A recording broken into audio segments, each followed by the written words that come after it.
ಶ್ರೀಕೃಷ್ಣಾಯ ನಮಃ.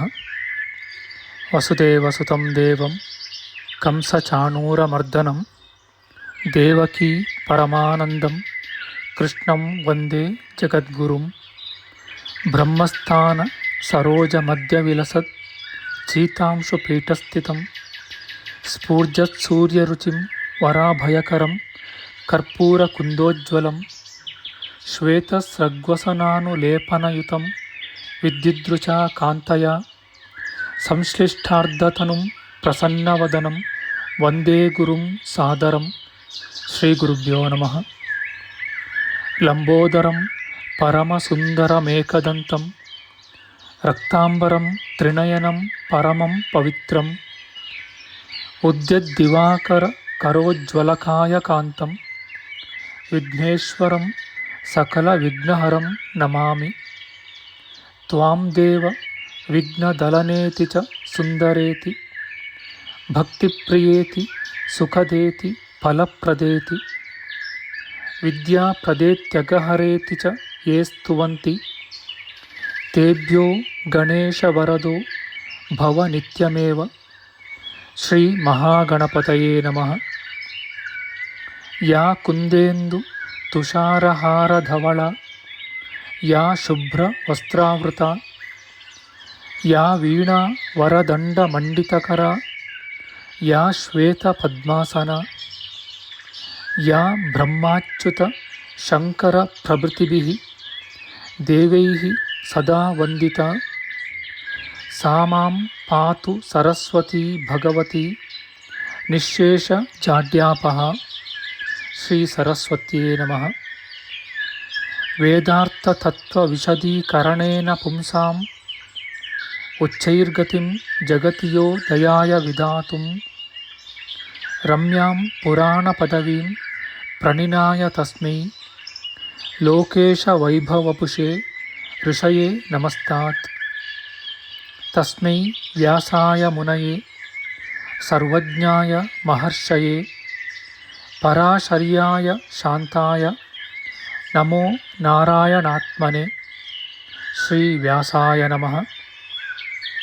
ನಾರಾಯಣಂ ನಮಸ್ಕೃತ್ಯ ನರಂ ಚೈವ ನರೋತ್ತಮಂ ದೇವೀಂ ಸರಸ್ವತೀಂ ವ್ಯಾಸಂ ತತೋ ಜಯಮುದೀರಯೇತ್.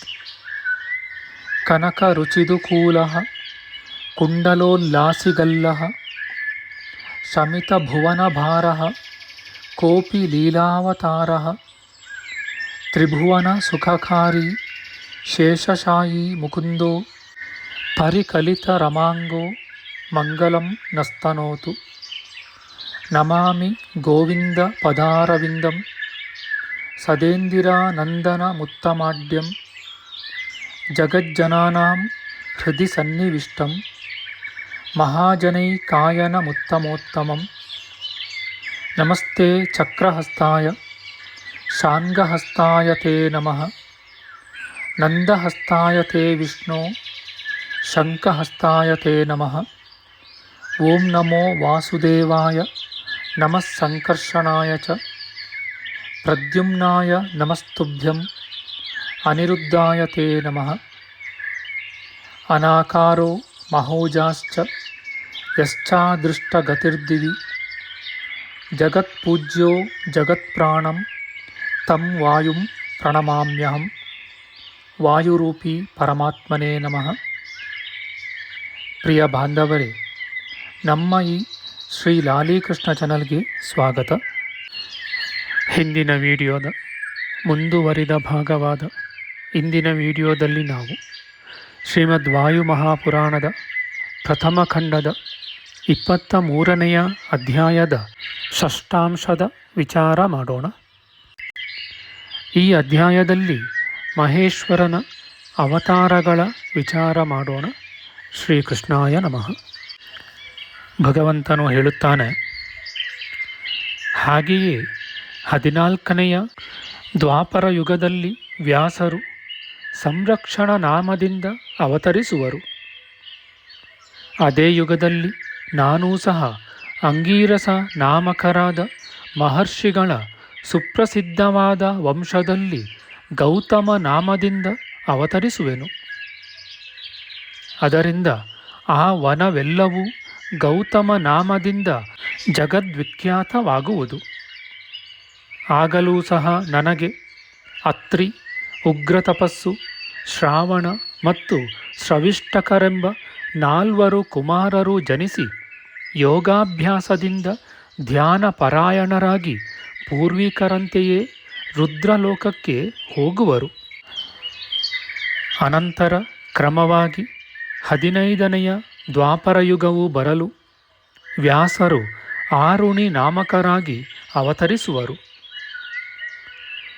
ಆಗ ನಾನು ಹಿಮಾಲಯದಲ್ಲಿರುವ ಸರಸ್ವತಿ ಪರ್ವತೋತ್ತಮದಲ್ಲಿ ವೇದ ಶಿರಸ್ಸೆಂಬ ನಾಮಕದಿಂದ ಅವತರಿಸುವೆನು.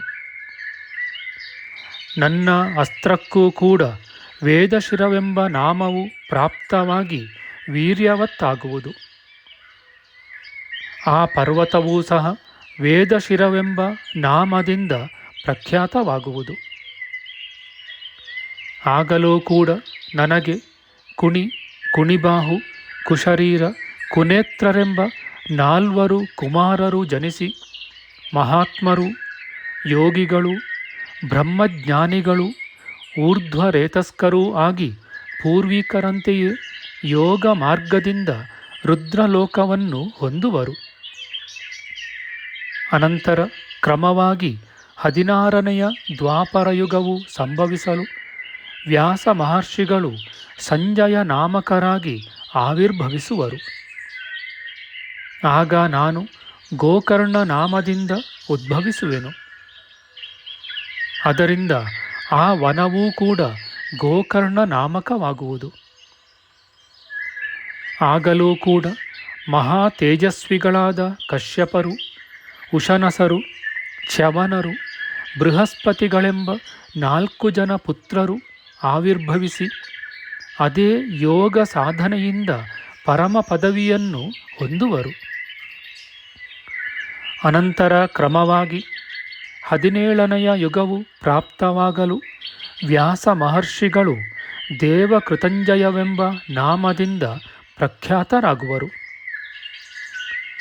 ಆಗ ನಾನೂ ಸಹ ಗುಹಾವಾಸಿ ಎಂಬ ನಾಮದಿಂದ ಹಿಮಾಲಯದ ಅತ್ಯುನ್ನತವಾದ ಶಿಖರಾಲಯದಲ್ಲಿರುವ ಅತ್ಯಂತ ಪವಿತ್ರವಾದ ಸಿದ್ಧಿಕ್ಷೇತ್ರದಲ್ಲಿ ಅವತರಿಸುವೆನು. ಆಗ ಸಿದ್ಧಿನಾಮಕವಾದ ಕ್ಷೇತ್ರದಲ್ಲಿ ನನಗೆ ಬ್ರಹ್ಮನಿಷ್ಠರು, ಯೋಗವೇತೃಗಳು, ಮಹಾತ್ಮರು, ಸರ್ವಜ್ಞರು, ಅಹಂಕಾರರಹಿತರೂ ಆದ ಉತಥ್ಯ, ವಾಮದೇವ, ವಾಹಾಕಾಲ, ಮಹಾಲಯರೆಂಬ 4 ಜನ ಶಿಷ್ಯರು ಹುಟ್ಟುವರು. ಆ ಶಿಷ್ಯರಿಗೆ ಧ್ಯಾನ ಸಾಧನೆಗಳು ಲಕ್ಷಾಂತರಗಳಿರುವವು. ಆ ಕಲ್ಪದಲ್ಲಿ ಆ ಮಕ್ಕಳೆಲ್ಲರೂ ಧ್ಯಾನಾಸಕ್ತರೂ ಯೋಗಿಗಳೂ ಆಗಿ ಚಿತ್ತದಲ್ಲಿ ಈಶ್ವರನನ್ನು ಧ್ಯಾನಿಸುತ್ತಾ ಮಹಾಲಯದಲ್ಲಿ ಪಾದವನ್ನು ಇಟ್ಟು ನಾಶರಹಿತವಾದ ಶಿವಪದವಿಯನ್ನು ಹೊಂದುವರು. ಆ ಯುಗದಲ್ಲಿರುವ ಇತರ ಮಹಾತ್ಮರೂ ಕೂಡ ಧ್ಯಾನದಿಂದ ವಿಮಲರೂ ಶುದ್ಧ ಮನಸ್ಕರೂ ಆಗಿ ಪವಿತ್ರವಾದ ಮಹಾಲಯ ಕ್ಷೇತ್ರಕ್ಕೆ ಹೋಗಿ ಮಹೇಶ್ವರನ ಪಾದ ಪದ್ಮಗಳ ದರ್ಶನ ಮಾತ್ರದಿಂದಲೇ ತತ್ಕ್ಷಣದಲ್ಲಿಯೇ ಮುಕ್ತರಾಗುವರು ಮತ್ತು ತಮ್ಮ ವಂಶದಲ್ಲಿ ಜನಿಸಿದ ಪೂರ್ವಾಪರದ 10 ತಲೆಯವರನ್ನೂ ಉದ್ಧರಿಸುವರು. ಆ ಯೋಗಿಗಳು ತಮ್ಮ ಸಂಗಡ 21 ವಂಶದವರನ್ನು ಸಂಸಾರ ಸಾಗರದಿಂದ ದಾಟಿಸುವರು ಮತ್ತು ಅವರೆಲ್ಲರೂ ನನ್ನ ಅನುಗ್ರಹದಿಂದ ಪಾಪಗಳಿಂದ ಮುಕ್ತರಾಗಿ ರುದ್ರಲೋಕವನ್ನು ಹೊಂದುವರು. ಅನಂತರ 18ನೆಯ ಯುಗವು ಪ್ರಾಪ್ತವಾಗಲು ವ್ಯಾಸಮುನಿಯು ಋತಂಜಯ ನಾಮದಿಂದ ಅವತರಿಸುವನು. ಆಗ ನಾನೂ ಕೂಡ ಶಿಖಂಡಿ ಎಂಬ ನಾಮದಿಂದ ಆವಿರ್ಭವಿಸುವೆನು. ಅತಿ ಮಹಾತ್ಮಯುಕ್ತವೂ ಪವಿತ್ರವೂ ದೇವ ದೈತ್ಯರಿಂದ ಪೂಜಿತವೂ ಆದ ಹಿಮಾಲಯದ ಸಿದ್ಧಿಕ್ಷೇತ್ರದಲ್ಲಿ ಶಿಖಂಡಿ ನಾಮಕವೂ ಋಷಿಗಳು ಸಿದ್ಧರು ಇವರಿಂದ ನಿಷೇವಿತವೂ ಆದ ವನದಲ್ಲಿ ತಪೋಧನರಾದ ವಾಚಶ್ರವ, ಋತೀಕ, ಶಾವಾಸ, ದೃಢವ್ರತರೆಂಬ ಮಕ್ಕಳು ಜನಿಸಿ ಯೋಗಾಭ್ಯಾಸದಿಂದ ಮಹಾಶಕ್ತಿಯನ್ನು ಪಡೆದು ವೇದ ಪಾರಂಗತರಾಗಿ ಈಶ್ವರನ ಅನುಗ್ರಹದಿಂದ ರುದ್ರಲೋಕವನ್ನು ಹೊಂದುವರು. ಅನಂತರ 19ನೆಯ ಯುಗವು ಕ್ರಮವಾಗಿ ಪ್ರಾಪ್ತವಾಗಲಾಗಿ ವ್ಯಾಸ ಮುನಿಗಳು ಭರದ್ವಾಜ ನಾಮಕರಾಗಿ ಹುಟ್ಟುವರು. ಆಗ ನಾನೂ ಕೂಡ ಜಟಾಮಾಲಿ ಎಂಬ ನಾಮದಿಂದ ಪ್ರಖ್ಯಾತನಾಗುವೆನು. ರಮ್ಯವಾದ ಹಿಮಾಲಯದ ಜಟಾಯುಗಿರಿಯಲ್ಲಿ ಉದ್ಭವಿಸುವೆನು. ಅಲ್ಲಿಯೂ ಕೂಡ ಮಹಾಪರಾಕ್ರಮಿಗಳೂ ಊರ್ಧ್ವರೇತಸ್ಕರೂ ಆದ ಹಿರಣ್ಯನಾಮ, ಕೌಶಲ್ಯ, ಕಾಕ್ಷೀವ, ಕುಥುಮಿ ಎಂಬ ಪುತ್ರರು ಜನಿಸಿ ಮಾಹೇಶ್ವರ ಯೋಗದಿಂದ ನಿಸ್ಸಂದೇಹವಾಗಿಯೂ ಪರಮ ಪದವಿಯನ್ನು ಹೊಂದುವರು. ಅನಂತರ 20ನೆಯ ಯುಗವು ಪ್ರಾರಂಭವಾಗಲು ಮಹಾನುಭಾವರಾದ ವ್ಯಾಸರು ಮಹಾಜ್ಞಾನಿಯಾದ ವಾಚಶ್ರವಸ್ಸು ಎಂಬ ನಾಮದಿಂದ ಅವತರಿಸುವರು. ಆಗ ನಾನು ಅಟ್ಟಹಾಸ ನಾಮಕನಾಗಿ ಪ್ರಖ್ಯಾತನಾಗುವೆನು. ಆಗ ಜನರಿಗೆ ಅಟ್ಟಹಾಸದಲ್ಲಿ ಅತಿಪ್ರಿಯವು ಉಂಟಾಗುವುದು.